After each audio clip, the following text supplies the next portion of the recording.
बिस्मिल्लाहिर्रहमानिर्रहीम। अस्सलामुअलैकुम।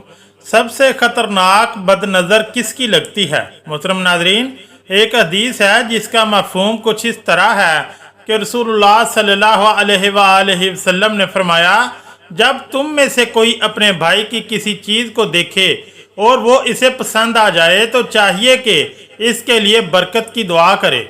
जिस इंसान या जिस चीज़ पर नज़र लगने का अंदेशा हो तो इसकी खूबियों को छुपाया जाए, इसकी खसूसियात दूसरों के सामने बयान करने से गुरेज किया जाए। एक नज़र बद वो होती है जो किसी नापसंद करने वाले की लगे, बेशक हसद हो या ना हो, बस वो नापसंद करता हो तो उसकी नज़र लग गई। दूसरे नंबर पर कि किसी अपने की नज़र लग जाए। नज़र ऐसे भी लग जाती है, बाज़ औक़ात माँ बाप की औलाद को लग जाती है। इसीलिए कहते हैं कि वो माशाल्लाह, सुभान अल्लाह, अल्हम्दुलिल्लाह, इस तरह के अल्फाज आपको कहना चाहिए। ये कह दिया जाए तो नज़र नहीं लगती। जब कोई शय अच्छी लगे, किसी की गाड़ी है, किसी का कारोबार है, कपड़े हैं, कोई और खूबी है, तो कह दे माशाल्लाह माशाल्लाह। इतना पढ़ देंगे तो नज़र नहीं लगेगी, चाहने वाले की भी नज़र लग जाती है। अच्छा, बाज़ औक़ात अपनी भी लग जाती है। ये भी आपको अर्ज़ करूं, नज़र बाज़ औक़ात अपनी भी लग जाती है, ये एक हकीकत है। मुहद्दिसीन ने इसके ऊपर बाकायदगा बड़ी तफसील से कलाम किया है, इसलिए थोड़ा सा ज़रा सेल्फियों से भी परहेज़ करनी चाहिए। हम जितनी सेल्फियाँ लेते हैं नज़र भी इतनी लगती है, और सेल्फी लेते ही इसलिए हैं कि मैं कितना अच्छा लग रहा हूँ, यहाँ खड़ा हुआ कैसा लग रहा हूँ, वहाँ खड़ा हुआ कैसा लग रहा हूँ। तीसरी नज़र होती है हासिद की। हासिद की जो नज़र होती है ये पहली दो नज़रों से ज़्यादा ख़तरनाक होती है। उलमाए कराम ने इस पर फरमाया कि नज़र तुम्हें लगती कैसे है? इंसानी आँख से जो शुआएँ निकलती हैं, इन शुआओं के अंदर जहरीलापन होता है। आँखों से निकलने वाली शुआओं के असरात तो सब समझते हैं ना। मोहब्बत से देखें तो इसका भी पता चल जाता है, नफ़रत से देखें तो इसका भी पता चल जाता है, और इसमें ज़रूरी नहीं और ताकि बाकी आप पूरा चेहरा देखें तो पता चले। निगाहों की जो शुआ है वही बता देती है कि किस नज़र से देख रहा है। जब इंसान हसद के साथ किसी को देखता है तो जो इसके दिमाग के अंदर जहर पैदा होता है वो इसकी इन शुआओं के ज़रिए सामने वाले पर असर करता है, और ये इसको जो है नुकसान पहुंचाता है। तो इसलिए हसद वाले की जो नज़र है वो भी बड़ी शदीद होती है। इसलिए फरमाया गया कि अपनी नेमतें छुपा कर हासदों से बचो। बिला वजह हर एक के सामने जाके अपने कारोबार की बातें या अपने पैसों की बातें या अपनी ऊंची ऊंची बातें ये नहीं करनी चाहिए। ख़ास तौर पर जो महरूम आदमी एक है कि कारोबारी दूसरे कारोबारी के सामने बात कर रहा है, वहाँ भी थोड़ी एहतियात चाहिए। एक ये कि इसके सामने बात कर रहा है जो बिल्कुल महरूम है, जो निगाह हसरत और निगाह हसद डाल देगा, इससे बचना चाहिए।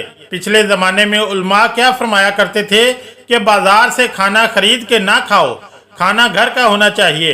अब तो हमारे ज़माने का कल्चर ही तब्दील हो गया, तो अब तो वो वाली बात करना भी बड़ा अजीब लगेगा कि यार बाहर से ना खाना खाए, बल्कि हमारे तो घर में पकता ही नहीं।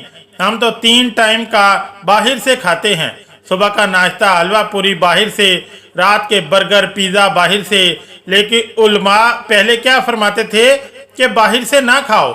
इसकी वजह क्या थी? इसकी वजह ये थी कि बाहर जब चीज़ें बन रही होती हैं, पक रही होती हैं, तो वहाँ गुजरने वाले वो भी होते हैं जो खरीद सकते हैं या खरीदते हैं, और वो भी होते हैं जो सिर्फ हसरत से देखकर गुजर जाते हैं। तो जिस खाने के ऊपर निगाह हसरत पड़ी हो, इस पर असरात भी वैसे होंगे। इमाम आज़म अबू हनीफा रहमतुल्लाह अलैह ने फरमाया कि बाज़ार का खाना ना खाना, तो ये चीज़ें जो हैं इनके असरात होते हैं। अपनी नेमतें छुपा कर हासिद से और हसद वाले से बचना चाहिए। और बिलफर्ज अगर महसूस हो कि नज़र लग गई है या महसूस ना भी हो, तो जो सुन्नत है कि सूरह फलक और सूरह नास पढ़ कर रोज़ाना रात को अपने ऊपर या अपने हाथों पर दम करके अपने बदन पर, चेहरे पर, जहाँ जहाँ तक हाथ पहुँचे वहाँ फेर लें, तो इंशाअल्लाह ये नज़र से हिफाजत रहेगी। मोहतरम नाज़रीन, क्या आप जानते हैं कि पुरानी नज़र बद के क्या क्या नुकसान हो सकते हैं? और पुरानी नज़र बद से कैसे बचा जाए। पुरानी नजर बद का असर बिल्कुल दीमक की तरह होता है, यानी दीमक जैसे किसी लकड़ी के अंदर लग जाती है तो आहिस्ता आहिस्ता इसको खाती जाती है। बिल्कुल इसी तरह से पुरानी नजर बद इंसान को आहिस्ता आहिस्ता ख़त्म करती जाती है। और याद रखें, जब तक आप दीमक का इलाज ना करें, इसके ऊपर नई लकड़ी लगाते रहेंगे तो दीमक आपकी तमाम लकड़ियां खाती रहेगी।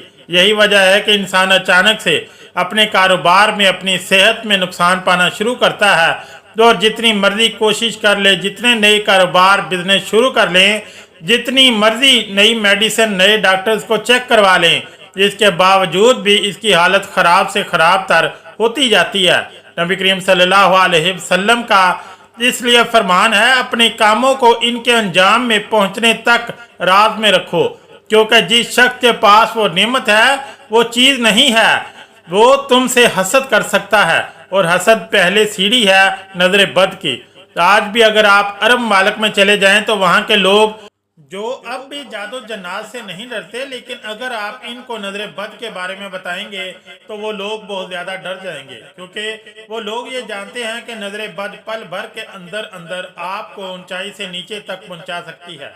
बहुत सारे लोग नजर बद का मजाक बनाते हैं, फलां बिजनेसमैन इतना बड़ा है, फलां इंडस्ट्री इतनी बड़ी है, फलां मुल्क, फलां लोग इतने बड़े हैं, तो इन लोगों को नजर बद क्यों नहीं लगती। नजर बद लगाने के लिए हम ही रह गए हैं। याद रखें, हर इंसान के ऊपर नजर बद का असर नहीं होता, जिसके दलील सूरह कलम की आयत नंबर 51 में अल्लाह पाक ने कुरान पाक में दी कि अगर आप सल्लल्लाहु अलैहि वसल्लम की अल्लाह पाक हिफाजत ना करते तो हासिदीन आपको अपनी नज़र से कत्ल कर डालते।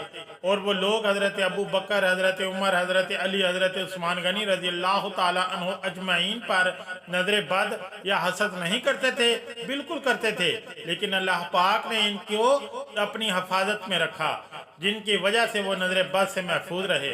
नजर बद का असर हुआ, जिसका इलाज भी हुआ, अल्लाह पाक ने करके बताया, ताकि वो लोग जिनको नजर बद का असर मौजूद हो वो अपना इलाज इसी तरीके से कर सकें। जहाँ तक पुरानी नजर बद के निशानियों की बात है, पुरानी नजर बद की क्या निशानियाँ हैं, याद रखें, जितनी नजर बद पुरानी होगी वो इतनी ही जल्दी ख़त्म ना होगी। जिनमें पहली निशानी अचानक से चक्कर महसूस करना, बैठे होंगे अचानक आपको ऐसा लगे कि जल्जला आया है, या आप खड़े होंगे, आप चलने लगे हैं, आपको अचानक से चक्कर महसूस हो, लेटे हुए अचानक महसूस हो जैसे आपका पलंग, आपकी चारपाई हिल रही है, तो अजीज दोस्तों, ये नजर बद पुरानी नजर बद की इलामत है। सोते हुए अचानक से बार बार झटके लगना, सोते हुए बार बार झटके लगना भी पुरानी नजर बद की अलामत है। जिस्म पर बगैर चोट लगे बार बार नील के निशान नजर आना, बार बार बीमार हो जाना, यानी कि आप एक हफ्ते तक ठीक हों, फिर दोबारा आप 3 से 4 दिन तक बीमार हो जाएं, फिर आप ठीक हों, फिर दोबारा बीमार हो जाएं, जबकि डॉक्टर की रिपोर्ट्स के मुताबिक आप बिल्कुल ठीक हों। ये इलाज के बावजूद भी आपको शफा ना मिले। सांस की तकलीफ़, अचानक से सांस की तकलीफ़, रात को सोते हुए शुरू हो जाना, या किसी दिन के पहर अचानक से आपको सांस लेते हुए बार बार तकलीफ महसूस होना, जबकि मेडिकल रिपोर्ट्स के मुताबिक आप बिल्कुल ठीक हों। ये निशानियाँ सबसे ख़तरनाक, सबसे पुरानी नजर बद की हैं। सैयदना उबादा बिन सामत रज़ी अल्लाह ताला अन्हो से रवायत है, मैंने नबी करीम सल्लल्लाहु अलैहि वसल्लम को इतनी सख्त तकलीफ़ में देखा कि जिसकी शिद्दत का अंदाज़ा सिर्फ अल्लाह और इसके रसूल ही को होगा। जब मैं शाम के वक्त दोबारा आप सल्लल्लाहु अलैहि वसल्लम की तीमारदारी के लिए हाजिर हुआ तो आप सल्लल्लाहु अलैहि वसल्लम मुकम्मल तौर पर शफा याब हो चुके थे। मैंने आपसे पूछा कि सुबह आपकी तबीयत इस हद तक ख़राब थी कि अल्लाह और इसका रसूल ही बेहतर जाने, तो शाम को जब मैं हाजिर हुआ तो आप मुकम्मल तौर पर शफा याब हो चुके हैं। तो आप सल्लल्लाहु अलैहि वसल्लम ने फरमाया, जिब्राईल अलैहिस्सलाम मेरे पास आए और उन्होंने मुझ पर दम किया, तो मैं तुझे वो दम ना सिखा दूं। आप रज़ी अल्लाह ताला अन्हो ने फरमाया, क्यों नहीं? तो आप सल्लल्लाहु अलैहि वसल्लम ने फरमाया, तर्जमा, अल्लाह के नाम के साथ मैं आपको दम करता हूँ। हर इस चीज़ से जो आपको अजियत देती है, हर हासिद की हसद से, हर नजर बद से अल्लाह आपको शफा दे।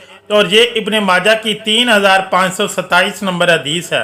नबी करीम सल्लल्लाहु अलैहि वसल्लम को ये दम जिब्राईल अलैहिस्सलाम खुद किया करते थे। ताकि इनको अल्लाह पाक के हुक्म से नजर बद और बीमारियों से शफा मिल सके।